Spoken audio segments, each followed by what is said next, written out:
if you loved me, why would you disable me from life?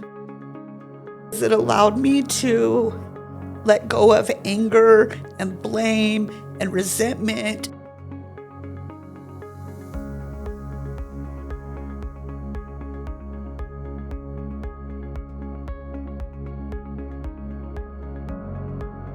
Welcome to the Living Louder podcast. So I am super excited. My friend Maisie is in Utah. Maisie walked me out of prison. So we're going to talk about prison. Is prison a good thing? We're going to talk about the good, the bad, and maybe the stuff we just don't know. We're still trying to figure out. Maisie, thank you so much for being on the podcast. Yay! Thank you here. for inviting me. So I have shared our experiences in prison in so many different ways. And every time people are like, you need to have Maisie come on and talk. So, and even the video that you did, lots of people have watched that. But what I wanted to do you think prison's a good thing?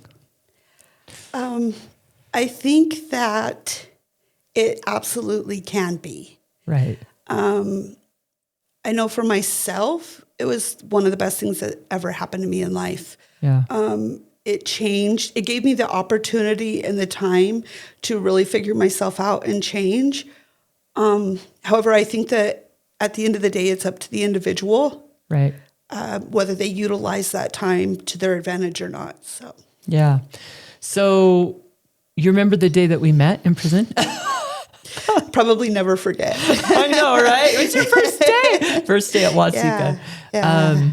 So my recollection of that is I was working in the Career Resource Center at Waseca in Minnesota, and I had been locked up for, I think, 2 years. I'd done a year in Dublin because I did 4.5, almost 5. And you did, how much time did you do? 6? I did about 6.5 years total. Okay, 6.5. Okay, so we did, I did my last 2 years with you, and you did your first 2 years with me. You, yeah, got you. Okay, and it's been 6 years since I left prison, so that the math comes together. But I remember that day because you came to my office. People laugh and they're like, "You have an office in prison?" It looked about like this. It was like a cement office. It was this cement little room behind the library, and you're like, "I just want to know what classes I can take. I want to make sure I use my time." And I was like, all right, well, how much time do you have? And you're like, oh, I have a 10-year prison sentence. I'm like, I'm pretty sure you can take all of our classes. We don't need to worry about the classes. Let's get you a job and a bed. So what was that like? Let's go back, like childhood, how you landed in prison, and then we'll take it from there. Like, share a little bit about your life. So I basically am a product of my environment. My parents were both hardcore addicts. My dad, pretty serious criminal. And that's just what we saw and learned growing up. And as we got older, the only way to identify with our dad or make him proud or to continue to have a relationship with him was to engage in the same things that he did, and so it became a way that we bonded, mm-hmm. and it also became our way of life because it was really all that we had ever known or saw, mm-hmm. And unfortunately, that way of life leads to prison. Yeah. So I knew for a long time that probably eventually someday I would go to prison. I just didn't know how or when. But doing time was just part of life. It was just normal. It was just what people did, Right. And yeah, I remember you saying, I was so mad that I was in prison. And you're like, Portia, what's your problem? Judges bang their gavel, school teachers teach school, and criminals go to prison. That's why we're here. We're criminals. And I was like, and it was really strange to me because we both grew up in Utah, but we had completely different lives. Like how we could live 30 minutes apart from each other. And you could grow up with parents who were heroin addicts and a lot of times homeless, mm-hmm. and committing crimes, And so for me, I just had this real problem with the stigma of being a criminal. And you actually helped me with that. Like you helped me recognize that I was 100% responsible. And it really like, I wasn't there because like you embraced the fact that you made those choices. You understood it. And I was like, I want to figure out whatever she's doing. I want to get to a place where I feel more free because you were like, it's prison. It's just part of life. Well, for me, I had this huge stigma about going to prison, but the reality of it was that making those mistakes was the problem. You know, people say, I would never talk about prison if I went to prison. I'm like, prison's just the consequence of the mistakes, you know? But for you, and in a way, you also helped me see that like I was probably guiltier than most because I didn't have parents that were criminals. I didn't have that example. But if you grow up and some of those experiences for you when you were a kid, what were they like? Well, growing up, I didn't. So when you're a child, you think that, and I've said this to you before, the ways of your home are the ways of the world. Right. So you think that life is normal. Yeah. You know, they're like, I didn't know that the things that went on around me, the drugs, the violence, you know, seeing my dad get shot, you know, sitting in the car while he robbed liquor stores, things like that were, I didn't know that they weren't normal. Right. You know, I didn't know that it wasn't normal to, you know, like one time I remember my dad, he stole a truck that was running in front of the liquor store, you know, and he came out and then at the last minute he was like, I'm going to take this truck. And then, you know, it's like, come on, Maisie, jump in, you know, and I was just going with dad, you know, and why wouldn't I want to? Because my dad was like super cool and super fun and super loving.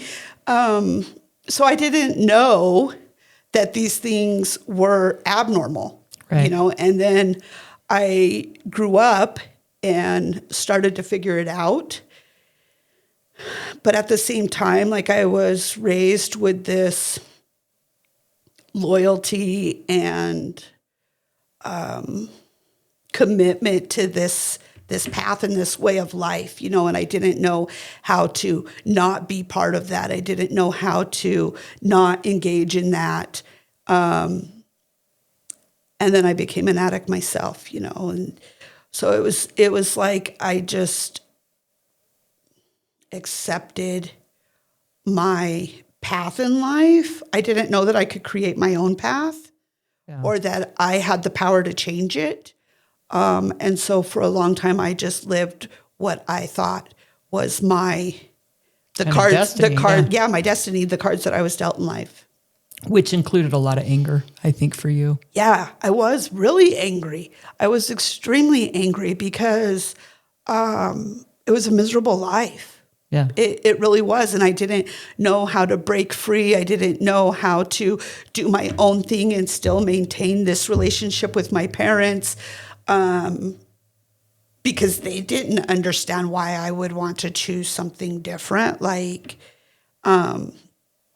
and not because they didn't want us to have a better life.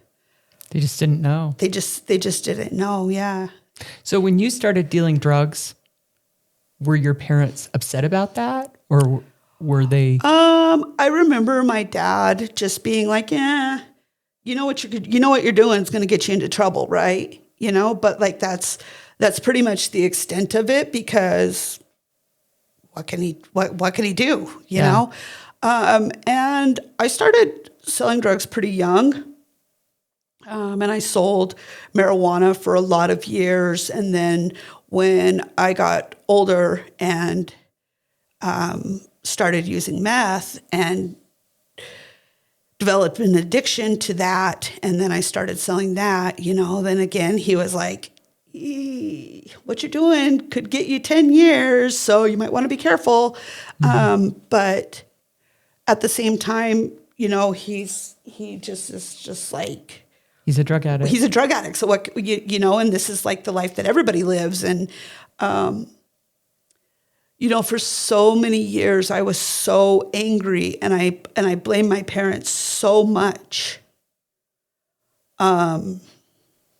Because I just thought like, if you loved me, why would you disable me from life. And why would you take life away from me? I didn't understand.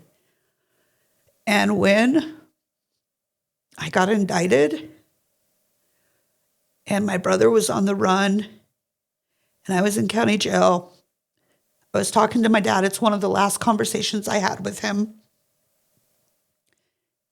And I remember he said to me, Macy, if I ever for 1 minute thought that the life that I lived would lead both of my children to prison, I would have done something different. And in that moment, I realized he didn't know any different. Yeah. He didn't know. He didn't know he could be different. Right. He didn't know he could change his course, and that was really impactful. Yeah.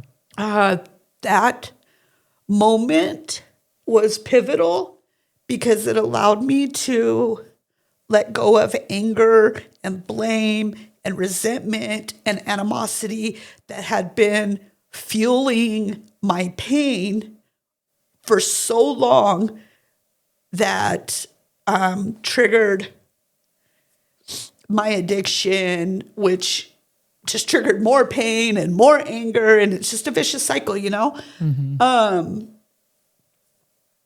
So I realized in that moment that I had been angry, and he never even knew. He never even knew. He never even knew, you know? And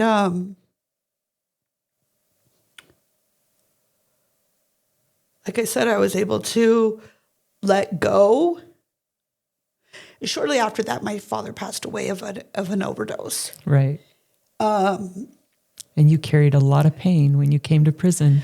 I was so sad. You were so sad. I was so sad. And I remember you saying, why didn't he tell me it was going to hurt this much? Yeah. You know, because you kind of knew I'm going to go to prison, but you didn't know that your heart would break. And it does. Because he was, it's like it's so crazy. It's so, it's kind of difficult to explain because like my dad, he loved us so much, right. Like so much. And he was a really good dad in the sense that like we could always count on him. We could always, like he would always say that when you're in a bind, you just call dear old dad, you know? But, you know, like the binds weren't the normal, they weren't the normal binds that normal kids are here and I'm pinned to the floor right now. Yeah, exactly. You know, so it was like, you know, I crashed my car drinking last night. What do I do? And he's like, you know, leave it, run, come home, go to sleep. And when the cops come knocking on the door, just say you got scared and ran away, you know, and then they'll never even know you were drunk or you know. You grew up with a strong criminal code in the family. Yeah, a very strong criminal code, you know. So, and you could always count on dear old dad. Like if you had beef with somebody on the streets over some sort of drug deal gone wrong or drug deal gone good, like whenever you needed direction or guidance on how to get through something, you could call dear old dad. Yeah. And we did. My brother and I both did all the time, you know, even when, you know, when I wanted to steal a car and I couldn't figure out how, then I just called him and I'm like, Dad, you know, and then he's like, are you sure you want to do this? Yeah, this is happening, Dad. Okay, well, here's how you do it, you know, just anything and everything you could imagine in the criminal world. So he was very loving. He gave us a lot of guidance. Yeah. Maybe a little misguided in the guidance. Yeah. Yeah. So it's very like, it's a hard place confusing. To be. It's so confusing. It's super confusing because, you know, you're loved, but like, you know, you're loved. And like, when I tell people their stories, they're like, why would your dad do that? You know, but, I think that like, I think that like he didn't know any better, and then he was just living his life, and we came along and he loved us, and but like he didn't know better and he couldn't change. It's generational. Yeah. It really is. And so then like at this point, how do I keep my kids safe? And that's to teach them how to survive the streets, Right. whatever that looked like, whatever we were into, whatever to whatever depth it was, up to and including how to use drugs without dying, because he knew how to live this life very well, and he didn't want to lose us to this life. So he taught us how to live it well too. Yeah. I'm sorry. No, you're good. I think you and I spent about 6 months crying in prison. So It's still very hard for me to talk about my dad. Yeah, I know how much you love your dad. He was kind of your hero. Yeah, he was my hero. He still is my hero. Yeah. And it makes me wonder if when he passed, it gave you guys a chance to get free. Absolutely.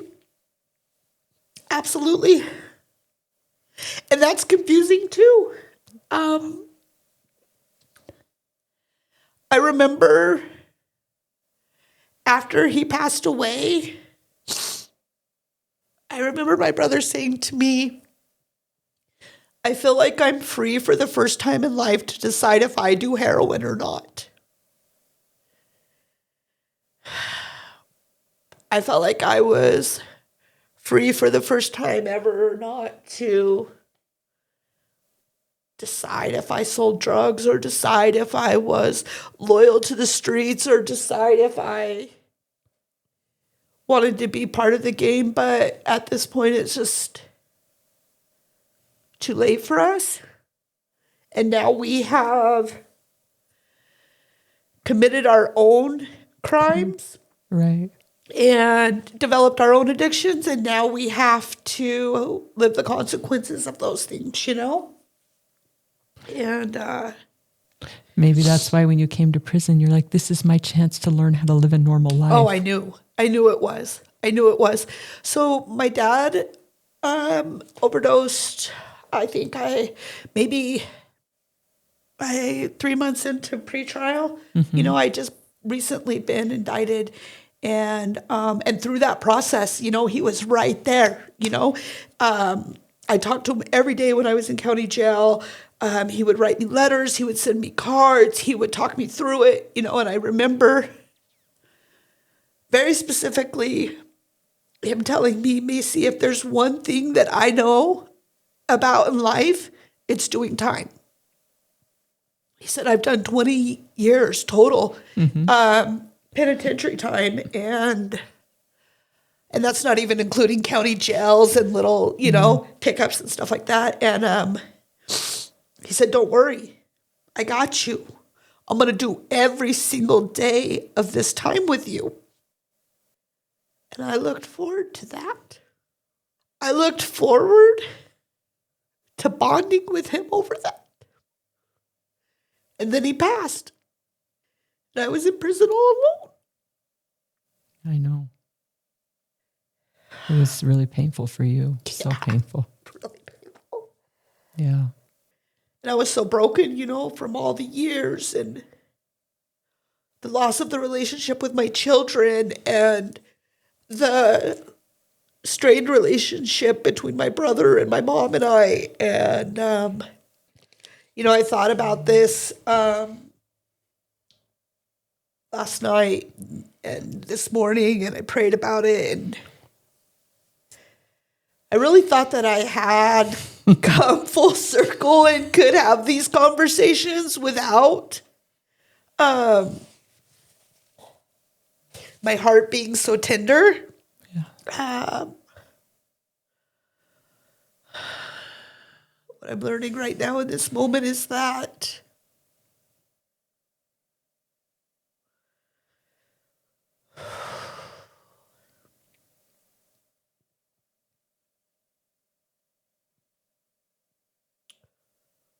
And I'm always going to miss that old man.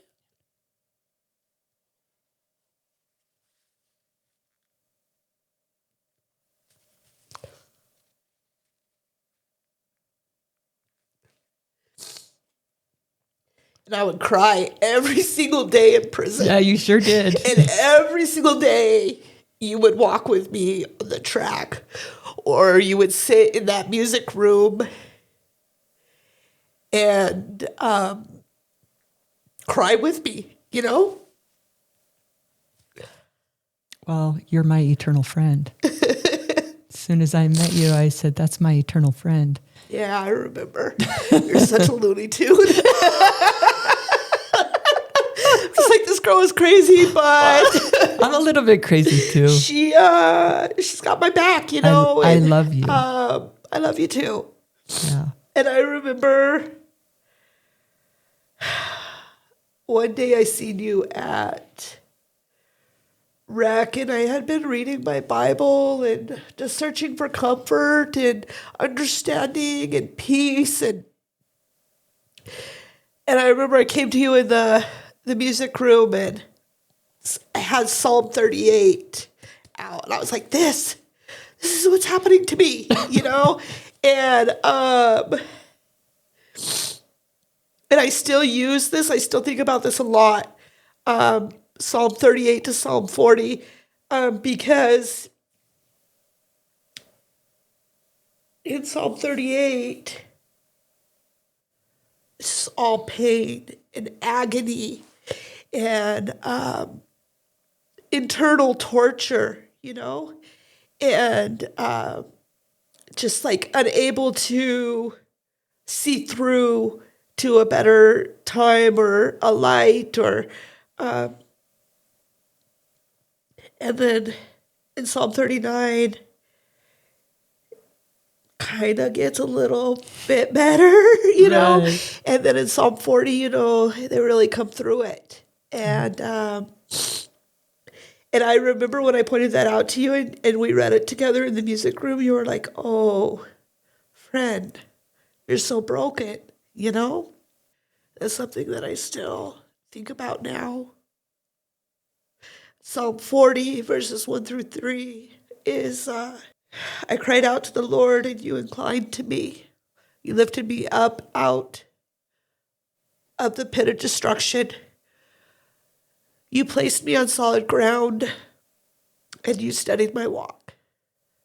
And because of that, I live a new life. I sing songs of joy. And it's really what has happened to me. I think that pain for you was purifying. I think so too. I absolutely think so too. I think it purified your soul and prepared you for the beauty that you have in your life now. Absolutely. I agree with that 110%.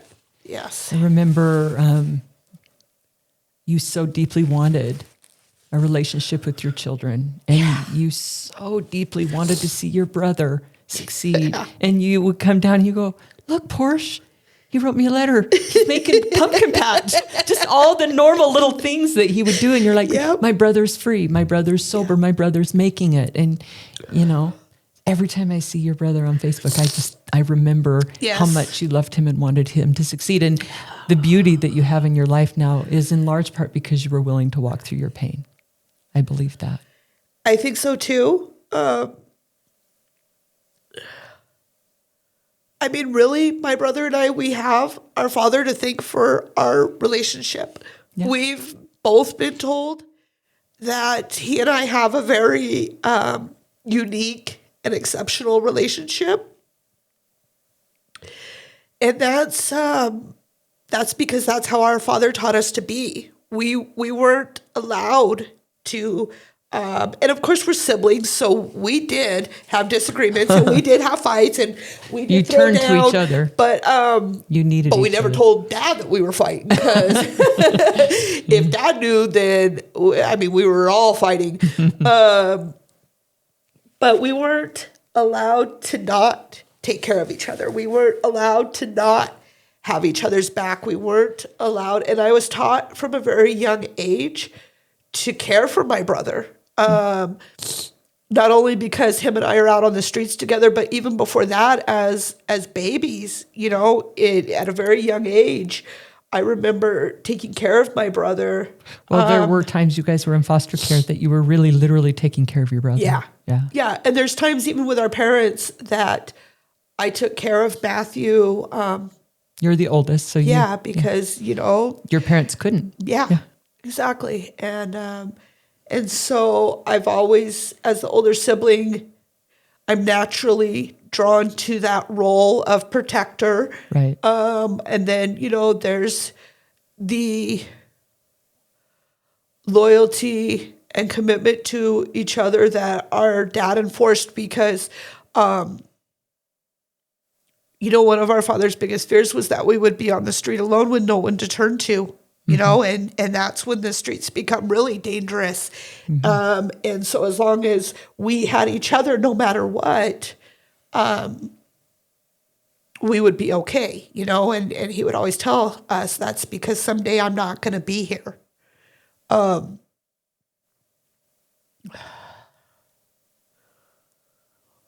I still just want the best life ever for my brother, whatever that looks like, whatever that means, if that, I don't. One of the things that touched me so deeply when you and I talked, now this is the first time we've met since you walked me out of prison 6 years ago in person, but we did a video and you said, one of the most beautiful things was meeting my brother for the first time sober. And meeting my children when I came home. I remember, yeah. And to me, that, I don't know, because I walked through your pain with you. Right. So that moment means so much to me. Right. And it still is really beautiful. Like I was saying just now when we were catching up, it's really beautiful to watch my brother and my sister-in-law raise their kids and have this beautiful home and this beautiful family and do all these really normal things, you don't take it for granted. Yeah, she gardens and makes stuff out of the food she grows, and my brother, he builds and they have dogs. It's so normal, but so not normal. Not normal for you. Yeah, not normal for us. The life you dreamed about, really. Yeah, it's really the life that we dream about, and it's the same when I go to visit my daughter, the kids go to clubs and dance class and field trips at school. And that's just not. It's not what you had. Yeah, it's not what I had. It's not what I know. And it's so, I don't know. It's so cool though, but so different.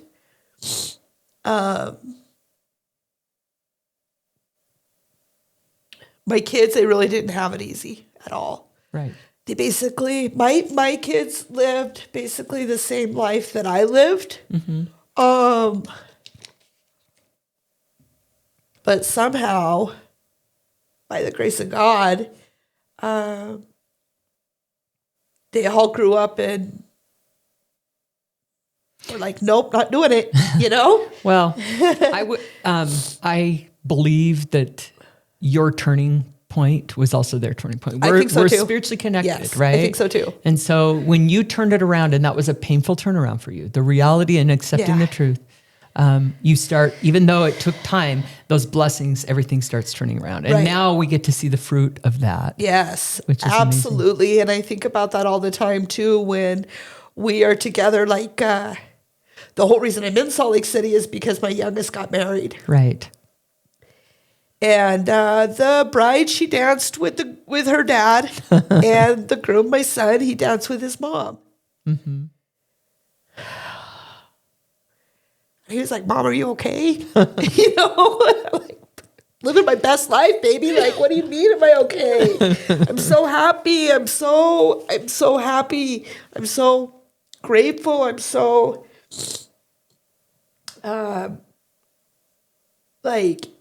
in that moment and moments like that, I'm very much aware of the changes that have taken place.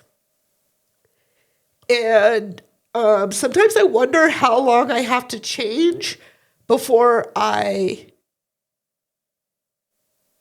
like subconsciously just live the change.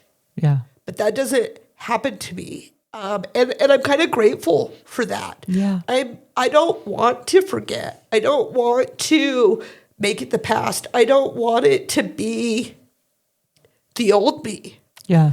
I want it to always be me, because I feel like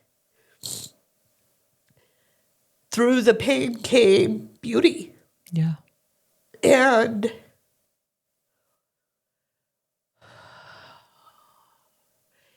if all the things that I had to do and be and behave like were the catalyst for my kids not growing up and becoming like me, then there's a little piece of me that feels like I did my job as a parent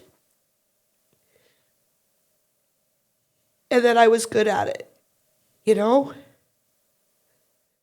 Because my grandbabies, they're never going to know. And my brother's kids, they only know because they got this crazy auntie that's always telling crazy stories, you know? Right. Yeah. And then they'd be like, is that true, Dad? You know? And Yeah. I remember one time I was at the dinner table with my brother and his family, and my sister-in-law's nephew spends a lot of time there, and I told some story about, you know, how crazy my brother was back in the day, and then Cyrus said, Uncle, how crazy are you now? I remember my brother sat up at the table and he said, well, I get up and go to work every day. That's pretty crazy. I just thought, like, life is so good. Life is so good, you know? Yeah. And to see the work that I put in and the pain that I went through change the generations after me, it's phenomenal. And it's like, sometimes I wonder, because they say it takes 7 generations. Mm.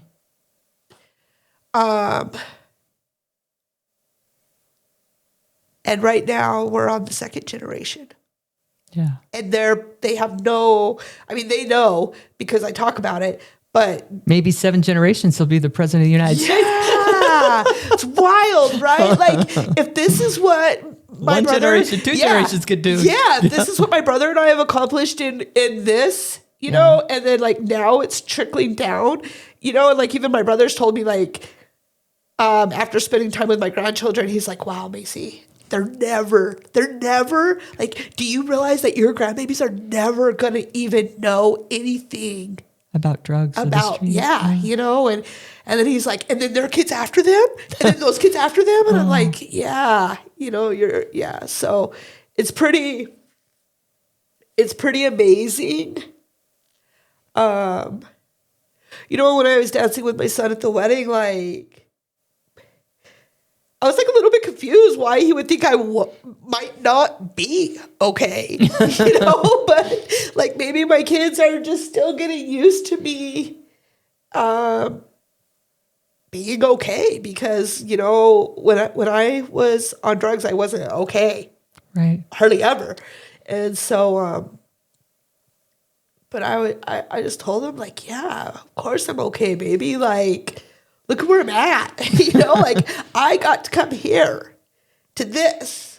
I got to watch my son be married. Yeah. And I got to play with my grandbabies, and I got to see my children, and I got to bring my mom here to experience all of that. And like, life is just so good. Yeah. So good. So good. So when people talk about prison as, and I know that it can be bad for some, and there's a lot of nonsense that goes on, but to me, it was also sacred ground. Oh, yeah.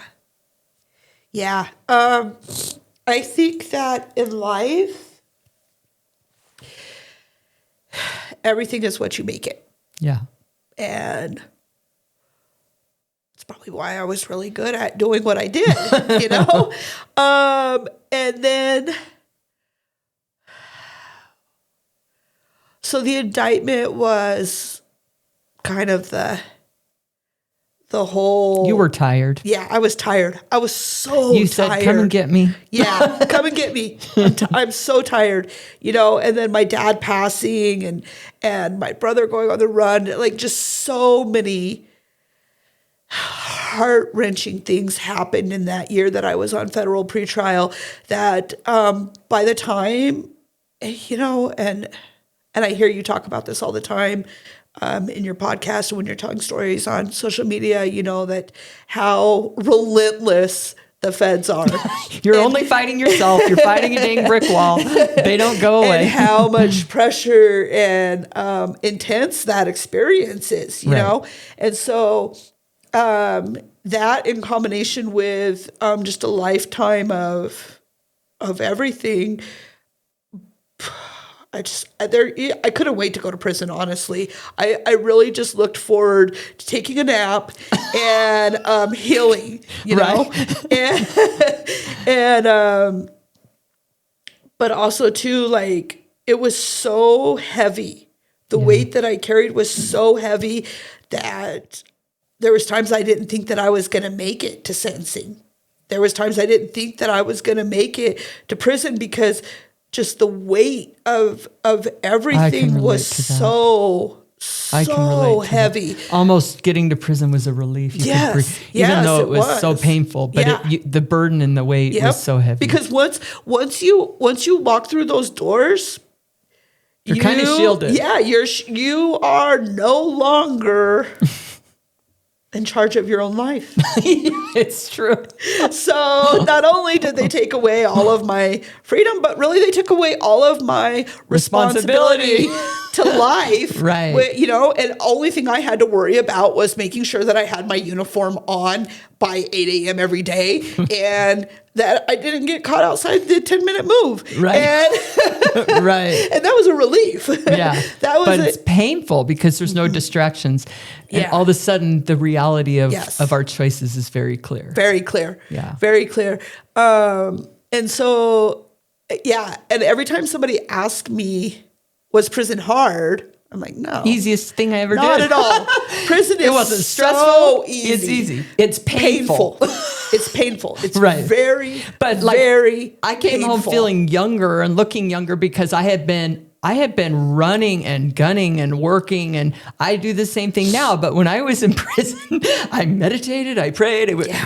But it's painful. It's very painful. It's very painful because you have so much time, and you're there with other people. Right. But essentially, your soul is alone. Yeah, you feel very alone. You can feel like I'm in a crowd of people and feel alone. There's those tender moments of connection, but the separation from the people we love is devastating. From your family and the life that you knew and the just life who that you lived were. And who you like, were. Who even am I anymore? Everything, you know? everything is stripped, and that's very painful. And coming to terms with how you even got there. It's just like, what universe is this? Yeah, like what? How did it come to this? Like, how did I think I'm going to go to prison someday? And now I'm here and I'm like looking around like, oh my Lord, why am I here? Why is this happening to me? Like what? It just is so...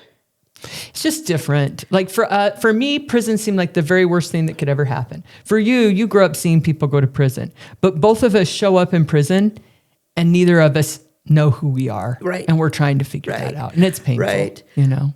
But so like I was saying before I left, I didn't know if I was even going to make it to prison. Yeah. And there just became a point in time when I was just like, okay, I can't do this anymore. This weight is just too heavy and I can't carry it. And I have to find a way to unburden myself from it. Right. And so really my path of change started before when I changed the narrative.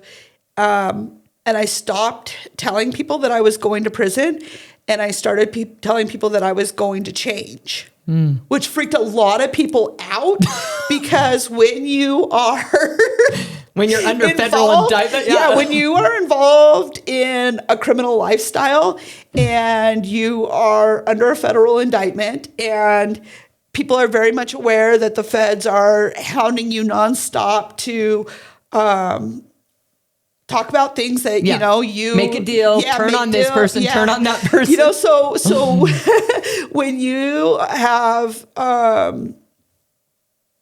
people are watching. When you have lived a life that has made others believe that you are 100% solid, and then you say something like, I'm not going to prison, I'm going to get better. Yeah. They're like, wait, what? Yeah. What do you mean you're not going to prison? What kind of deal did you make? How many of us did you rope in? So it kind of started to freak people out. But then I tell them, no, I'm going to still go there. I'm still going to none of that's changed. I'm still going to go and do my time. But for myself, I had to change the narrative. Right. I had to change the way that I saw it or the way that I thought about it because I physically could not house this emotional and mental pain anymore. Right. It just was so heavy, and so, I stopped telling people that I was going to prison and that I was going to get better, and I started making a plan and, thus the 10-year plan. Hi, Portia. This is my 10-year prison plan. So people go to college and they write it all out. Maisie has her 10-year prison plan. Yeah, so I have my 10-year prison plan because I was absolutely getting the sentence that I was getting because you were not going to turn on anybody. I was not going to turn on anybody, and because remember they put some heat on you to do that. Yeah, they did put a lot of heat on me to do that. They put a lot of heat on my brother, but. You're like, you just don't understand. You just don't understand. Like my dad would come up out of his grave. Again, it goes back to that loyalty and that commitment and that everything he taught us, And when you are facing a lot of time, like in the beginning, it wasn't 10 years.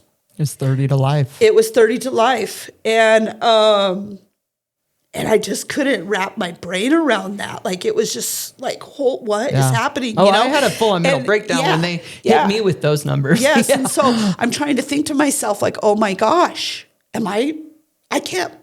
I've never even been to prison before. How can they just give me 30 years out the gate on my first, That's just the game they play. Yeah, so...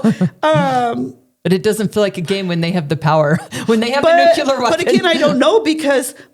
my dad's passed away, and it's his world. There was no one there to guide me, and show me and tell me, Maisie, here's what you do. Maisie, here's what you say. Maisie, here's how this is going to go down, And so, anyways, I kept refusing. And then after some time, they said, okay, 10 years. 10 years is what you're going to get, And so I did my research and figured out that on good behavior, that means I'm going to do 8.5 years of my federal sentence.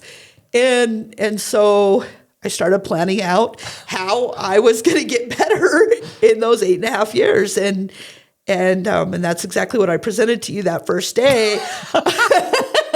Your 8.5-year plan. And at this point, I've been in Waseca for maybe 18 hours, Did you take the Con Air trip too? I did not. Oh, you self-surrender? Or how'd you get to Waseca? So I went to sentencing in Bismarck, and they transported me to federal holding in Jamestown. The closest Con Air pickup was Sioux Falls, at which point I'm already halfway to Waseca. So everybody else got on the plane, and some marshals came and picked me up and drove me to Waseca. So you didn't miss out. I didn't miss out.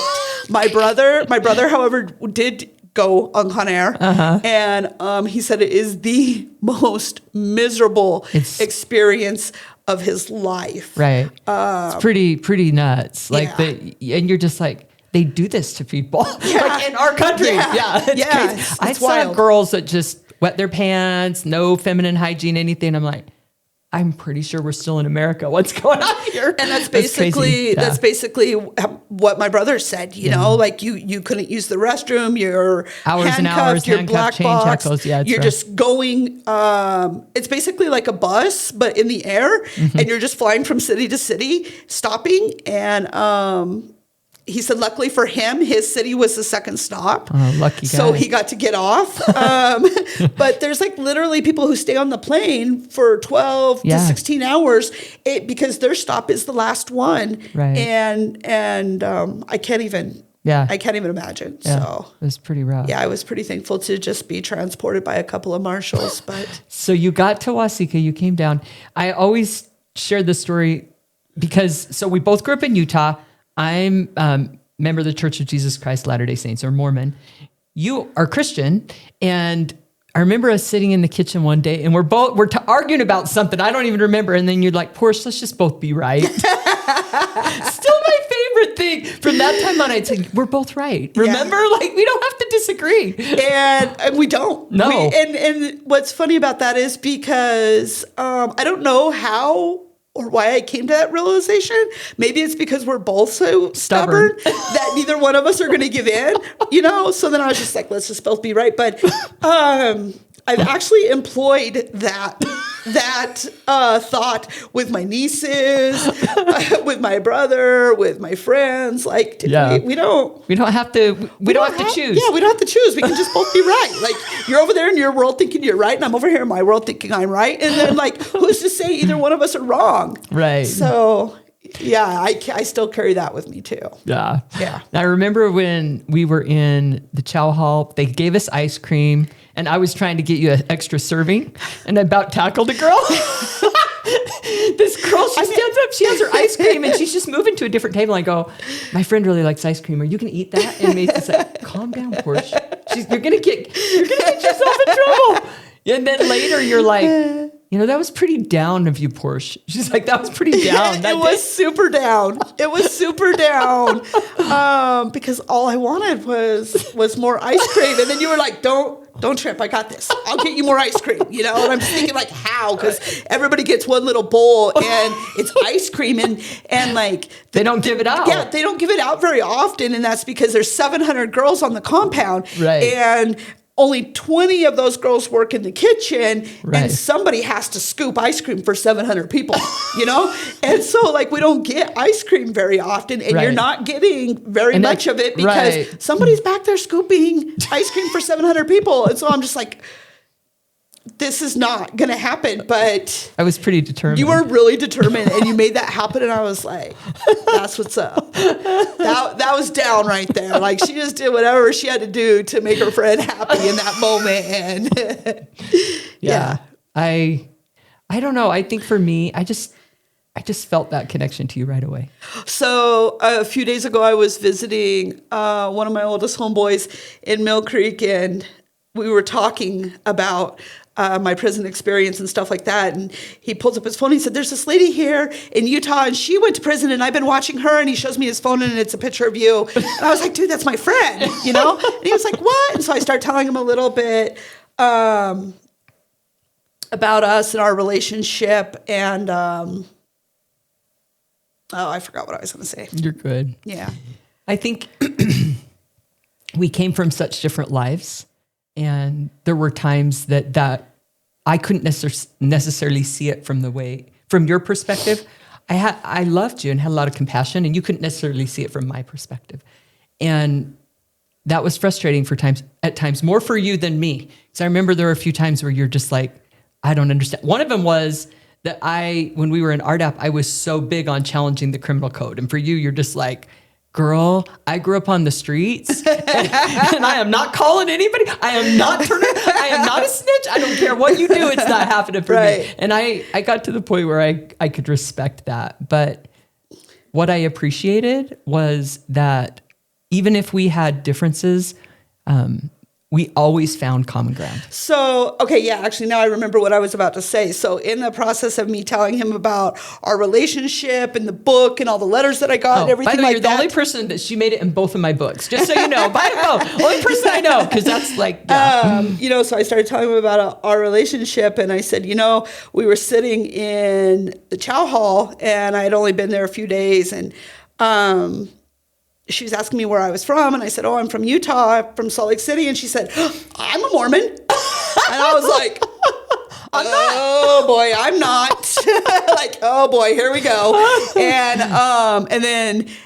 then you said to me, I really want to go to church, but they won't. The missionaries won't come unless there's at least 2 Mormons on the compound, and I'm only one Mormon. But if you're from Utah, we could make this work, And I'm just like, oh boy. And so I'm telling my homeboy this story, and he was like, "But you're not Mormon, Maisie." And he's like looking at me like, Is she about to say what I think she's about to say? And so then I just said, yeah, I'm down. I'll go with you. He's all, I was all, yeah. I went to the chapel with her, and I told him I'm the second Mormon so that the missionaries would start coming. And then he was like, so now you're a Mormon? I was like, no. I just went to the service. I went to service with her every week so that the missionaries would come and see her. I said, and then eventually another Mormon came, and he's like, so then there were 2 legit Mormons, and you can cut out. And I was like, exactly. And he was like, that's pretty down, Mace. And I was like, well, she got me ice cream. Yeah, she got me ice cream. Like it was, you know what I mean? So we were like so unbalanced, but balanced. Right. Yeah. Which is one of the things that I really appreciated I've always appreciated about our relationship is that it's so unbalanced that it's perfectly balanced. Right. The thing about you though is you went to the Jewish religion, you went to the Catholic, you studied all religions. I went to them all. I still do read different texts. Different texts from all different religions. I can't really say that I'm any of them. Mm-hmm. I like to think that I'm all of them.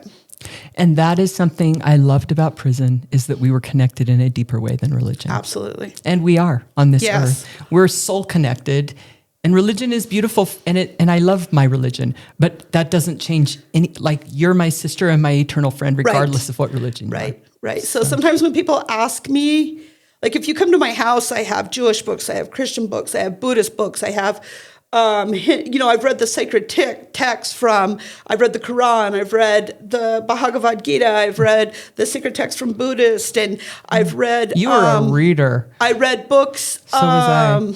But I was a book snob. From Eastern... I've read books that contemplate Eastern religions with modern day physics, so...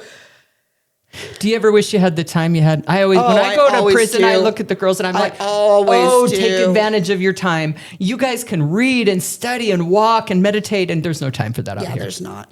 There's not. So we got lucky. We got a little bit of time. Yeah. But not everybody uses it that way. I wish they would, A lot of us, though, our lives are changed. I mean, there's a lot of women that we met there that came home and they're living their best life. Absolutely. And hard workers. Yes. And grateful for what we have, So. And to circle back to what you first asked me was that does prison change people? I know a lot of women who prison did change their lives for the better, Yeah. But I also know a lot of people whose lives are not changed, and it's really a decision. It's really on the individual to utilize that time to. For you and I, it took one prison term. Right. Someone else, it might take 6. It might take 10. My friend Manny, it took 11. We don't know. We don't know, and that's why we don't stop trying. We let every single. You just never know. I'm grateful in a way that I got a long sentence. Me too. I think a year I would have been like arrogant and gone, I got this and gone right back out. I'm grateful I said the exact same thing to the friend who showed me your picture. I told him, I'm grateful that I got the amount of time that I did because I think that 2 or 3 years wouldn't have been enough. Right. It wouldn't have been enough loss. It wouldn't have been enough grief. It wouldn't have been enough time to heal cognitively from the drugs, enough to be able to really accept, take accountability, and make changes that needed to be made. Like, I needed that time. Me too. To get better. I really needed that time to get better. And I think that 2 or 3 years, And I would have just hit the streets running again. Yep. Because for somebody who's done what I've done for as long as I did, 2 years is a nap. Well, right. Do you remember Mr. Dan at Wasika? I love that guy. I know. Shout out, Mr. Dan. Mr. Essler. Shout out, Essler. They were good officers. They were really good I knew officers. the difference because I'd been to Dublin. So when I got to Wasika, I was like grateful for this solid officers that we had. But I remember Mr. Dan coming in to the CRC and he's like, Louder, what can we do for the women? What kind of programs can we provide? And I said, Mr. Dan, we come in so broken. He goes, women are different, aren't they? And I go, yeah, we have lots of pain. I go, it's different because we're kind of spiritual more than men. Yeah. And so when we hurt our kids or we hurt, it hurts our soul in a different way. And he goes, so maybe you just need time. And I said, that's what we need. Yeah. I was grateful for the safety aspect of Wasika so that we could kind of heal. There was more safety than at Dublin. Officers weren't having sex with the inmates. But I am not a pro-prison person. It's confusing because I do think that treatment, can be so beneficial. I do. But for me and for you, I think we were done.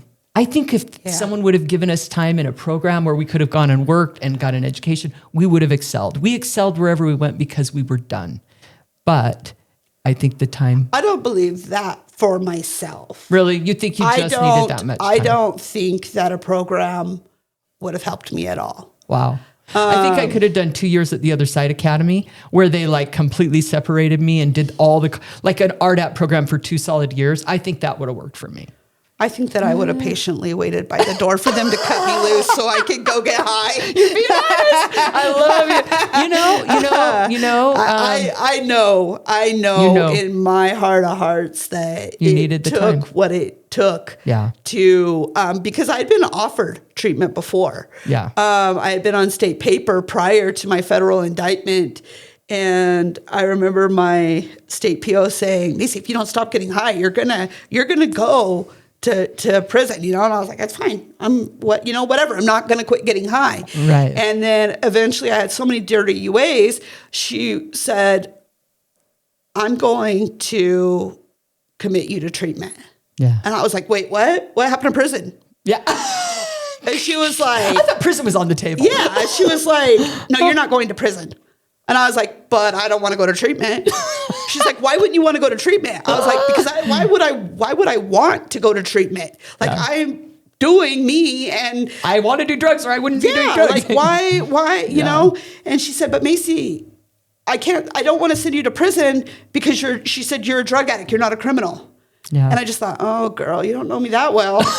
but I said, I don't want to go to treatment. Just send me to prison. Just send me to prison. And I ended up going to a 90-day treatment, and it was so rough because I just butted heads the whole time. I just didn't. You have to be ready. I did not care to be there. And I remember him at some point saying, well, we could just call your probation officer and tell him that you are not participating in the program, and then they'll send you to prison. And I was like, thank you. Been saying it from the gates, just send me to prison because I'm not doing this, Facts. Yeah, no, and I get that. Incarceration saves lives. There's no doubt it does. So what's wild about that story is that in order to get to this treatment center, I first had to be committed to a halfway house in North Dakota, where I met this woman who kind of does the intake evaluation for the treatment center and also does group treatment at the halfway house, right? Mm-hmm. And so when I met her, I was so angry because I did not want to go to treatment. Right. Just send me to prison. Because in my mind, to go to prison, I didn't have to sit and talk about life and give you my history and do all this shenanigans. I could just go to prison and mind my own business and then get out in the same amount of time, right? Because nobody does time in the state. Yeah, you weren't facing 10 or 30 to life. Yeah. So anyways, I'm super angry. This woman has to fight tooth and nail with me to get me to share any information. I'm butting heads nonstop. I'm so uncooperative that they're just like, okay, just let her be. Like, nobody even talk to her for like the next 30 days, right? Like, just excuse her from all groups and appointments, and you just let her just go sit and be, and maybe she'd become more approachable later. Right. Which I wasn't. But anyway, so I go to the treatment, I come back, I do whatever, I get out. All these years later after federal prison, so there's only 2 halfway houses in North Dakota. Okay. So You're back at the same halfway house, right? Oh, and because I did RDAP in federal prison, I have committed to aftercare. Right. When you release from prison, right? Right. Well, guess who runs that? Same old Miss Michelle. Miss Michelle's like, happy to see you, Maisie. Yeah, and when she seen me, and I sat down in group and she started putting the pieces together, she was just like, you're not the same person. and she like looks at everybody else and she said, her and I have met before. And I said, yeah, we have. And she said, I can't believe I'm sitting across from the same person. Wow. She said, what happened to you? You know, like how she's just so like could not believe. She said, you were so angry. And all I wanted was to help you. And I kept telling you, let me help you. Let me get you help. Let me send you to treatment where they're going to help you overcome this addiction. And you were just like not doing it. Yeah. Not doing it. You kept saying, send me to prison. She's like, and I couldn't figure out why somebody would just rather go to prison than have help, right. you know? And all the way up until I finished that program and I exited the halfway house after coming home from federal prison, she just was just like, wow, you are a completely different person. And I told her in group, Miss Michelle, it took what it took, you know? And you know, and when I look back on it, like at that time and that place in my life, I wanted to go to prison because it was easier. Yeah, a lot of people than do. doing all the shenanigans that come with treatment. Like you weren't changing me, you know, and I didn't appreciate you trying to change me. Like you don't know me, you don't know what I've been through. Like stop acting like you care. Right. You know, and just send me to prison. I am part of this system. I'm just doing my little part to make the world go round. My part is go to prison. Wow.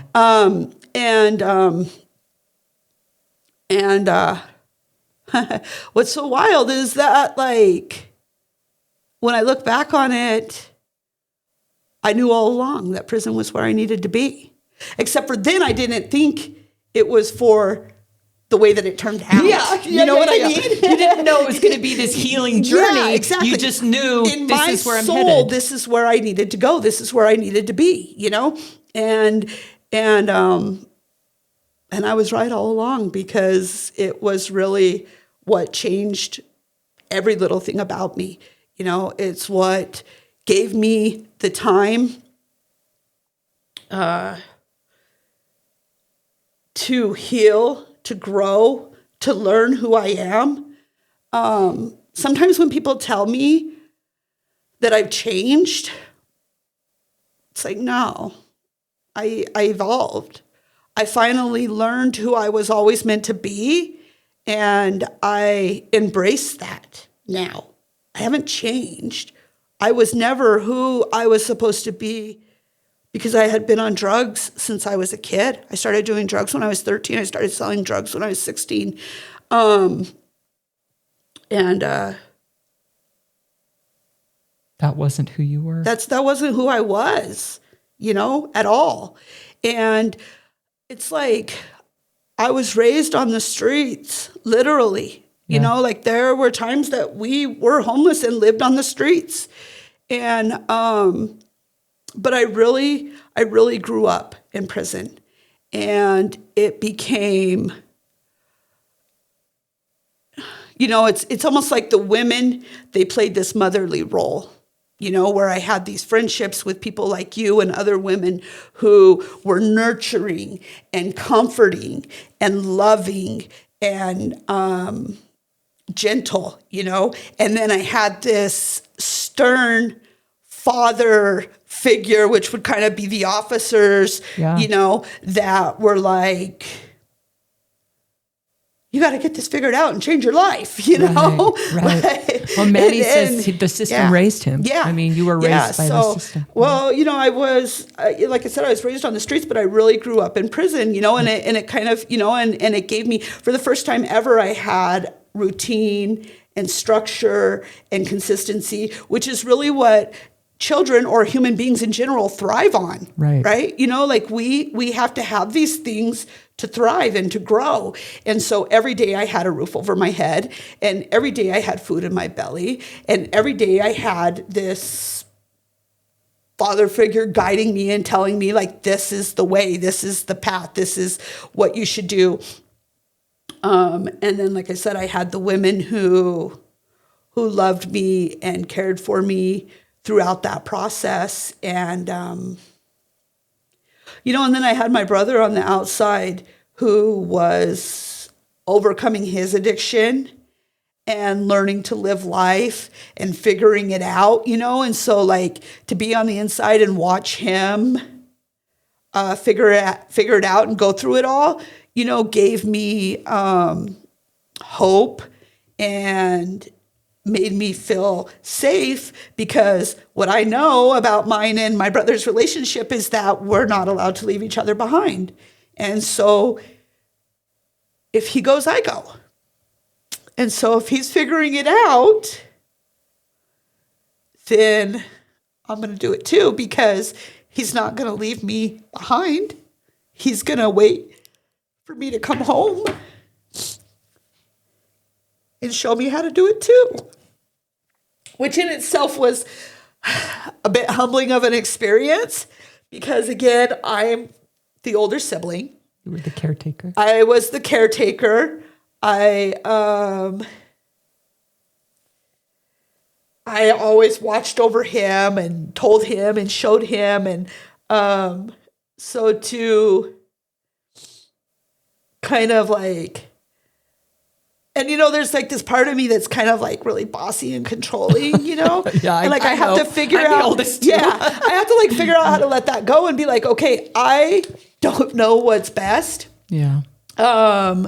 Like, I led the dude into a federal indictment, maybe I should not be in charge. The one who is in charge, the one who's calling the shots, especially now that Dad's dead. Like, I may not know what I'm doing. Yeah. But so letting go and humbling myself and allowing somebody else to teach me and show me. And I remember I'd been down maybe about 5 years. And I remember talking on the phone to my brother, and I said, Matthew, thank you. Thank you for always picking up the phone, always taking care of me, always making sure I got money on my books, always making sure I got whatever book I want to read, always, just being there. And he said, of course, Maisie, I eat, you eat. Mm-hmm. And we still, what's so cool is that we still live the same life. And like, we are still. You take care of each other. We take care of each other, man. That's my dog. That's my ace. That's my downest, most loving, most loyal homeboy ever, and we still live that way now. But we just do different things, Don't break the law. Yeah, we don't break the law. Yeah, and it's really cool. It's really cool. Yeah. So, what would you say to somebody who is either got a family member in prison or somebody stuck in their addiction that just hasn't figured it out yet? To not lose hope, to have faith that anybody is capable of change. Everybody is worthy of change.